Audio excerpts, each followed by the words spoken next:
नमस्कार दोस्तों, आपका स्वागत है हमारे स्टोरी दुनिया 2.0 चैनल में।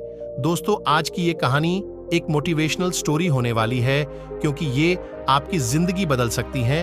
यदि आपका मन काफी उदास रहता है या फिर आप जिंदगी में कुछ बड़ा करना चाहते हैं, लेकिन आप में आत्मविश्वास की कमी है और डर लगता है कि क्या आप अपनी जिंदगी में सफल हो पाएंगे या नहीं, तो एक बार इस कहानी को जरूर सुने। इस कहानी को सुनने के बाद आपको न केवल जिंदगी में आगे बढ़ने के लिए मोटिवेशन मिलेगा, बल्कि आपको बहुत अच्छी सीख भी मिलेंगी, जो कि पूरी जिंदगी आपके काम आ सकती है। बस शर्तें ये हैं कि इस छोटी सी मोटिवेशनल स्टोरी को ध्यान से सुननी होगी। तो चलिए शुरू करते हैं। एक बार की बात है, एक शहर में एक बहुत ही बड़ा बिजनेसमैन रहता था, जिसका नाम आर्यन था। उसे अपने बिजनेस में बहुत ही लॉस हो जाता है, जिसके कारण उसका सब कुछ बिक जाता है। उसके पास अब कुछ भी नहीं बचा होता है, यहां तक कि उसका घर भी बिकने वाला होता है।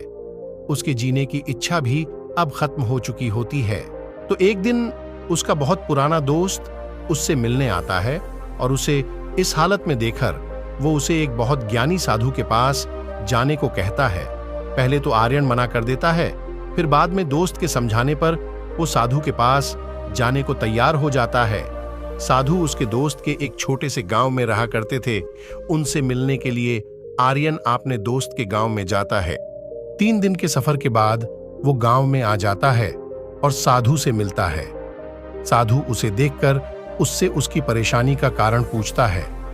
आर्यन उन्हें सब कुछ बता देता है, जिसे सुनकर साधु आर्यन को कहता है कि वो चिंता न करे, सब कुछ ठीक हो जाएगा। इतना कहकर साधु उसे 2 बक्से देता है और कहता है कि पहला बक्सा वो घर जाकर खोले और दूसरा बक्सा वो तब खोले जब उसे लगे कि उसने सब कुछ हासिल कर लिया है। आर्यन बिल्कुल ऐसा ही करता है। वो घर जाकर पहला बक्सा खोलता है, जिसमें उसे एक चिट्ठी लती है, जिसमें लिखा होता है, बुरा समय है, बीत जाएगा। इसके बाद आर्यन खूब मेहनत करता है और 10 सालों बाद वो फिर से सब कुछ हासिल कर लेता है और शहर का सबसे बड़ा बिजनेसमैन बन जाता है। इसके बाद वो साधु का दिया दूसरा बक्सा खोलता है, जिसमें उसे एक और चिट्ठी मिलती है, जिसमें लिखा होता है, अच्छा समय है, ये भी बीत जाएगा। तो दोस्तों, ये मोटिवेशनल कहानी से हमें ये सीख मिलती है कि समय चाहे जैसा भी हो, अच्छा चाहे बुरा, एक दिन वो बीत ही जाता है। इसलिए हमें कभी हार नहीं माननी चाहिए। और हाँ दोस्तों, आपको हमारी कहानी कैसी लगी, हमें कमेंट में जरूर बताइएगा।